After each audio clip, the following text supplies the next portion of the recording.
Okay. का आंदोलन करता?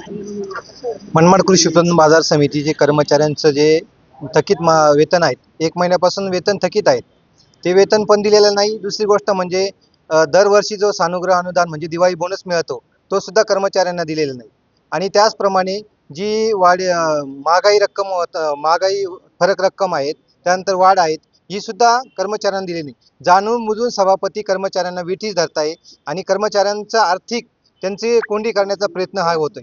कर्मचाऱ्यांनी जे काय कर्मचारी आपलं मार्केटचं जे काम आहे ते नित्यनेमाने एकदम काटेकोरपणे करताय.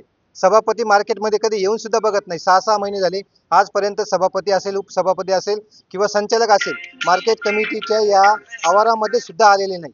शेतकऱ्यांचं नुकसान होतंय, कर्मचाऱ्यांचं नुकसान होतंय आणि या कर्मचाऱ्यांना आज यांची दिवाळी ही अंधारात जाते. कुठल्याही प्रकारचं आर्थिक बजेट नसल्यामुळं कर्मचाऱ्यांना काही दिवाळी करण्याची ही वेळ सभापतींमुळे आलेली आहे.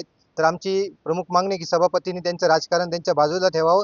त्यांचं दोन्ही भाजप आणि शिवसेना शिंदे गट यांचं जे राजकारण आहे ते त्यांनी तिकडे बाजूला करावं. कर्मचाऱ्यांना याच्यामध्ये घेऊ नये. कर्मचाऱ्यांचं जे काही दिवाळी बोनस असेल, थकीत वेतन असेल, हे सर्व फरक रक्कमचं त्यांना देण्यात यावं अशी आमची प्रमुख मागणी आहे.